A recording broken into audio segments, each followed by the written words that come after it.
Welcome back to my YouTube channel. It's me Ashika Shareeja. So आज मैं आपको बताने वाली हूँ कैसे आपको अगस्त टू फेब अच्छे से स्टडी करके 99% आप स्कोर कर सकते हो। ओके, सो हम लोगों का 12th और वी कैन से 10th हमारा जो है चालू हो चुके हैं। बोर्ड्स एग्ज़ाम की स्टडी प्रिपरेशन हम लोगों ने चालू कर दी होगी और जिसने अभी तक नहीं की है उनको अभी से ही कर देनी चाहिए, बिकॉज हमारे ऑलरेडी 3 to 4 मंथ्स जो हो उसका गैप हो चुका है। अब आपको जो है फोकस करना है कि कैसे आपको अगस्त से अच्छे प्रिपेयर करना है सब कुछ, कैसे आपको हर चीज़ की प्रैक्टिस करके चलनी है, कैसे आपको हाफ ईयरली में अच्छे मार्क्स स्कोर करने हैं एंड कैसे आपको हाफ ईयरली के बेसिस पे जो है आपके बोर्ड्स एग्ज़ाम में अच्छे मार्क्स स्कोर करना है। सबसे पहली चीज़ जो मुझे आपको बतानी है वो ये है कि हाफ़ ईयरली बहुत सारे बच्चे ये सोच के समझ करते हैं कि हाफ़ ईयरली में अच्छे मार्क्स नहीं हुए तो क्या हुआ, हम लोग बोर्ड्स में अच्छे मार्क्स ला देंगे। बट हाफ़ ईयरली एग्ज़ाम्स बहुत ज़्यादा इंपॉर्टेंट होते हैं हमारे इंटरनल मार्क्स के लिए, हम लोग की प्रैक्टिस के लिए, हम लोगों के कोर्स कंप्लीशन के लिए। ठीक है, अगर आप हाफ़ ईयरली में अच्छे से प्रैक्टिस नहीं करोगे तो सबसे पहली चीज़ आपके इंटरनल मार्क्स जाएंगे। हाफ़ ईयरली अगर आप इंपॉर्टेंट समझ के करते हो तो आपका आधे से ज़्यादा कोर्स हाफ़ ईयरली के टाइम पे ही कंप्लीट हो जाता है एंड उसके बाद जो भी अच्छे से हाफ़ ईयरली देते हैं उनको अच्छा टाइम मिलता है अपने कोर्स को कंप्लीट करने का, अपने प्रीवियस ईयर्स पेपर्स को सॉल्व करने का, प्रैक्टिस करने का, सब कुछ अच्छे से रिवाइज़ करने का। और जिसने भी हाफ़ ईयरली एग्ज़ाम्स को फेक ले लिया, जिसने इतना सीरियसली नहीं लिया, तो उनके इंटरनल मार्क्स भी जाएंगे, उन लोग को रिवाइज़ करने का टाइम भी नहीं मिलेगा, उनको कुछ भी करने का टाइम नहीं मिलेगा। उन लोगों के ऊपर खाली एक प्रेशर बना रहेगा कि हमको 15 to 20 चैप्टर्स इतने कम टाइम में हम कैसे करेंगे। ओके, सो अगर आपको सबसे पहली चीज़ हाफ़ ईयरली एग्ज़ाम्स अभी आने ही वाली होंगी, नवंबर ऐसे कुछ में आ जाएंगे हाफ़ ईयरली एग्ज़ाम्स आपके, तो सबसे पहला आपका टारगेट होना चाहिए कि हाफ़ ईयरली एग्ज़ाम्स में मैं अच्छे मार्क्स कैसे स्कोर करूं। हाफ़ ईयरली एग्ज़ाम्स में अगर आपने अच्छे से कर लिया तो आपके आधा से ज़्यादा कोर्स कंप्लीट हो जाएगा और आपको अच्छा खासा टाइम मिलेगा आपके सब कुछ चीज़ों को करने के लिए।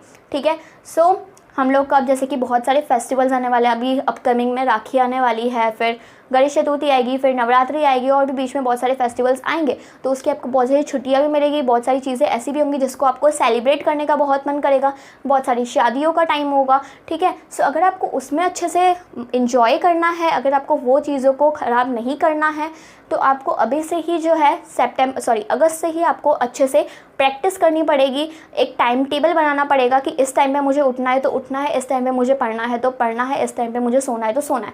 ओके, जो भी डिस्ट्रैक्शंस है साइड में रखो। मैं ऐसे नहीं बोल रही कि बिल्कुल भी मोबाइल मत उठाओ, दिन में खाली 5 मिनट मोबाइल उठाओ, ऐसे नहीं होता, बिकॉज इट्स इम्पॉसिबल। आजकल कोई भी हो 5 मिनट तो कोई भी मोबाइल नहीं उठा सकता, चाहे जितना ही 12th में पढ़ रहे हो, नीट की एग्जाम्स दे रहे हो, कोई भी कर रहे हो। आई नो कि सब लोग को मोबाइल का टाइम भी चाहिए होता है, सब लोग को बाहर घूमने का भी टाइम चाहिए होता है, बट ये सब चीज़ें तभी पॉसिबल होंगी जब आप अभी से ही स्टडी अच्छे से प्रॉपर वे में कंप्लीट करो। तो एक अच्छा सा शेड्यूल बनाओ, आप उसमें अपना सिलेबस लिखो, क्या क्या चीज़ें आपकी हो गई है, क्या क्या चीज़ें बाकी है, क्या क्या चीज़ें आपको रिवाइज़ करनी है, कौन कौन सी बुक से पढ़ना है, क्या क्या पढ़ना है, कैसे पढ़ना है, किसके थ्रू पढ़ना है, सेल्फ स्टडी करनी है, ट्यूशन करनी है, क्या करना है, वो आपको अच्छे से डिसाइड करना पड़ेगा सबसे पहली चीज़। और यहाँ पे मैंने 3 चीज़ें लिखी हुई है। हार्डवर्क आपको करना पड़ेगा। 10th और 12th ही ऐसी चीज़ होती है जो आपके लिए बहुत ज़्यादा मैटर करती है, इसके मार्क्स भी बहुत ज़्यादा मैटर करते हैं। हार्डवर्क आपको बहुत ज़्यादा वर्क करना पड़ेगा, आपको सुबह जल्दी उठना पड़ेगा। अगर आप सुबह जल्दी उठने के कैपेबल हो तो आपको सुबह जल्दी उठना चाहिए 4-5 बजे। अगर आपको रात में जाग के पढ़ने के लिए हो तो फिर आप रात को 12-1 बजे तक पढ़ो। ठीक है, सो आपको अच्छे से हार्डवर्क करना पड़ेगा, अपना पूरा टाइम यूटिलाइज़ करना पड़ेगा। और शाम को भी अगर आप ब्रेक ले रहे हो, आधे घंटे का बीच में ब्रेक ले रहे हो, तो ऐसा नहीं कि आधा घंटा पढ़ाई की फिर 15-20 मिनट का ब्रेक, ऐसे नहीं, कम से कम 2-3 घंटे का साथ में स्लॉट लगाओ और मिनिमम जो है 2 घंटे का साथ में स्लॉट लगाओ। फिर भले आप आधा घंटे का ब्रेक ले लो, उसके बाद वापस 2 घंटे पढ़ो, वापस आधे घंटे का ब्रेक। तो उससे क्या होगा, आपके कोई भी टॉपिक को आप बीच में नहीं छोड़ोगे। वरना क्या करते हैं लोग, 30 मिनट पढ़ लेते हैं, फिर उस टॉपिक को आधा छोड़ के 15-20 मिनट का मोबाइल यूज़ कर लेते हैं। सो ऐसा नहीं है, कोई भी टॉपिक अगर आप पकड़ रहे हो तो उस टॉपिक को पूरा कंप्लीट करने के बाद ही उठो। ओके, सो सबसे पहली चीज़ हार्डवर्क करना है, आपको फुल कॉन्सेंट्रेट पढ़ाई पे करना है। डिस्ट्रैक्शंस होते हैं, डिस्ट्रैक्शंस पूरे साइड में नहीं रख सकते हैं हम लोग, आई नो, बट आपको जितना हो सके डिस्ट्रैक्शंस को अवॉइड करना है और उन चीज़ों के पास जाना ही नहीं है जो आपको आपकी स्टडीज़ से डिस्ट्रैक्ट करे। Okay, second cheese is consistency. अब लोग क्या करते हैं, कोई भी हो, चाहे मैं ही क्यों ना हो, हम लोग टाइम टेबल बनाते हैं, उसके बाद हम लोग 4-5 दिन मैक्सिमम 10 डेज़ हम लोग फॉलो करते हैं, उसके बाद थोड़ा यहाँ वहाँ होने लगता है। तो मैं ऐसे नहीं बोल रही कि फुल 4 बजे उठना है तो 4 बजे उठना ही है, ऐसे नहीं, 4 to 4:30 भी हो सकता है, बट कंसिस्टेंट रहो, अपने उस शेड्यूल को लेके कंसिस्टेंट रहो। ऐसे नहीं कि आज किया कल नहीं किया, फिर परसों किया फिर तरसों नहीं किया, ऐसे नहीं करना है। आपको कंटिन्यूसली रेगुलरली आपको उस चीज़ पे वर्क करना है, रेगुलरली आपको स्टडीज़ करनी है। रेगुलरली अगर आपने 8 घंटे का टारगेट रखा है तो एटलीस्ट आपको 7 आवर्स तो पढ़ना ही पढ़ना है, ठीक है। हर चीज़ में कंसिस्टेंट रहो। इतने बजे आना है ऊपर घर से तो आना ही है, इतने बजे स्कूल से आना है तो आना ही है, इतने बजे ट्यूशन से आना है तो आना ही है, इतने बजे पढ़ाई करनी है तो करनी ही है, ठीक है। सो कंसिस्टेंट रहो। थर्ड चीज़ इज़ प्रैक्टिस करते रहो कोई भी चीज़ की। कभी कभी क्या होता है कि हम लोग एक बार कोई भी चीज़ पढ़ लेते हैं और मैं बोलते हैं हाँ बस ये ख़त्म हो गया, बट उसके बाद हम लोग दूसरी चीज़ों पे जंप कर लेते हैं, ठीक है। और वो जो पीछे वाली जो चीज़ें होती है वो हम लोग बोलते जाते हैं और नेक्स्ट वाली चीज़ें करते रहते हैं। अब मैं यहाँ पे आपको पढ़ाई कराती हूँ, कोई भी कॉन्सेप्ट समझाती हूँ तो मैं उसके बाद में थोड़े दिन बाद मैं उसकी सम्स भी कराती हूँ।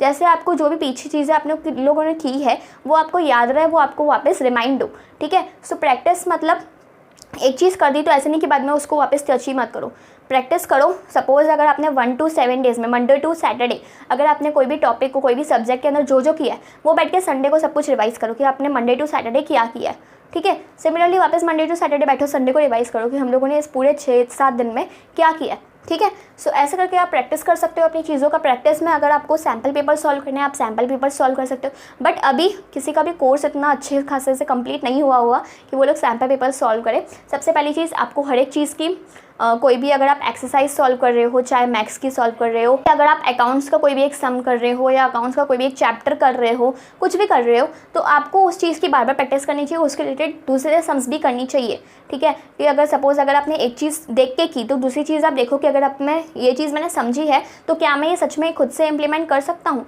क्या मुझे ये चीज़ अच्छे से समझ में आ रही है, तो वो चीज़ आपकी आ गई प्रैक्टिस में, ठीक है। एंड उसके बाद आ गया आपका अंडरस्टैंडिंग यानी कि कोई भी चैप्टर को, कोई भी चीज़ को, चाहे वो इंग्लिश हो, मैथ्स अकाउंट्स हो या BST हो, आपका इकोनॉमिक्स हो, कुछ भी चीज़ हो, आपको रट्टा नहीं मारना है, आपको उसको समझना है। कोई भी पॉइंट नहीं समझ में आए, आपके पास डिफरेंट ट्यूशन टीचर्स हैं, डिफरेंट यूट्यूब पे वीडियोस हैं उस चीज़ के रिलेटेड, तो उस चीज़ को पहले अच्छे से समझो, क्योंकि अगर आप रट्टा मारोगे तो अभी 4-5 दिन आपको याद रहेगा एंड एग्ज़ाम टाइम पर आप वापस वही लेके बैठ जाओगे कि मैंने इसमें क्या पढ़ा था, क्या करा था, मेरे को सब कुछ भूल गई, ठीक है। सो अच्छे से हर एक चीज़ को समझ के करो, रटा मारोगे नहीं याद रहेगा, ओके। और कभी भी हाफ ईयरली को मजाक में मत लेना। हाफ ईयरली को जिस लोगों ने भी सीरियसली लिया है, ट्रस्ट मी उन लोग को बहुत अच्छा टाइम मिला है कोर्स को कवर करने का, सैम्पल पेपर्स को सॉल्व करने का, सारे कॉन्सेप्ट्स को रिवाइज करने का बहुत अच्छा टाइम मिलता है, ठीक है। सो अभी से ही आप अपना पूरा टाइम टेबल बना के चलो, जैसे आपको अपकमिंग फेस्टिवल्स में, अपकमिंग मैरिजेस में कोई भी प्रॉब्लम नहीं हो, आप अच्छे से एंजॉय कर सको।